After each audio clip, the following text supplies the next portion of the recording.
of attaching the table to the knee of the mill, or the knee of the, yeah, mill, I wish.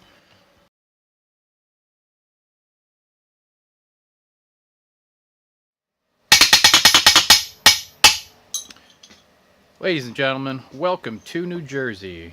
Today in our barn shop, what we have is some tabbed washers from our Honda. This is a 1973 CB750 K3.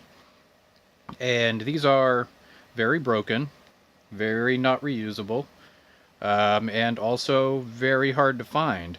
So we're going to have to cobble together our replacements out of this 22 gauge sheet steel from the local Home Depot. And to do that, what we're going to use is this crappy high-speed steel end mill that I'll be kind of surprised if I don't break it halfway through, but this kind of matches the radius we're looking for here. So we'll get rid of most of the material with tin snips and then work out the final shape on this $30 table thing that I bought off of Amazon. So if you're a machinist, I'm sorry, this is going to make you violently ill, so I advise you not to watch it unless you have some perverse need to see the worst machining you're ever going to see. So let's get started. So we'll start by cutting a blank on this stuff here, and it's going to be way too thin to try and keep this up against the table, so we need a sacrificial piece there. And I've found this foam stuff around my shop. I don't really know what it is, and I don't know what to do with it. I can't weld it for shit, so it's not that useful. But it cuts okay, so we'll just use it as a sacrificial blank here. And we'll get a big enough piece of this here, and we'll just cut that out.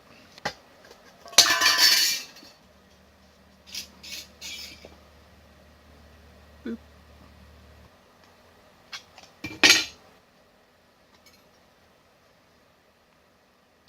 That's probably as good as we can do for the outer profile.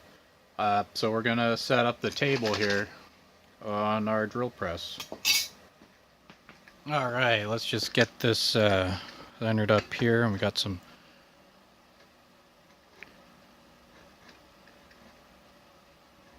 oh.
After some fever pitch incompetence, we're ready to get down to some considered incompetence here.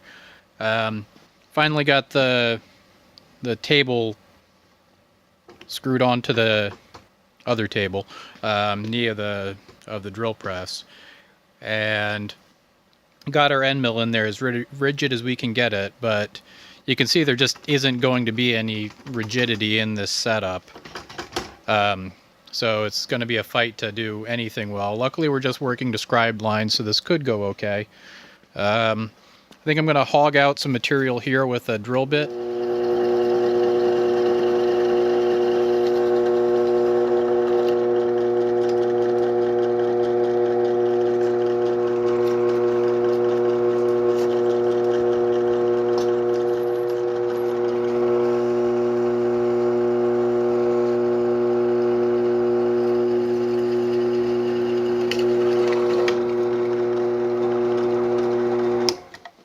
Okay, we've lifted the knee so that the end mill is in one of these holes here, and we should be able to start cutting these out now.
Well, that's looking like game over.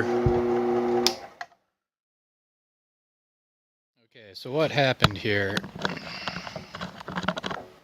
is that this little M6 nut came off of here, and I'll just show you how chintzy this whole fucking setup is. I mean, it's just threaded rod, M6 threaded rod down there, and I'm imagining it's the same setup over here.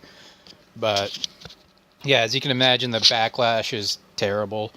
Doesn't really have any ability to transfer force very well. All right. But we're still on it.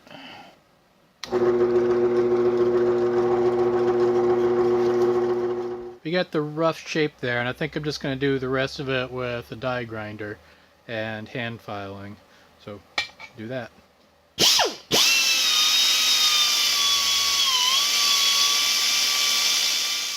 Okay, I was able to use a Dremel tool and this little chainsaw sharpening guy to get in there and get a pretty decent profile of the washer here.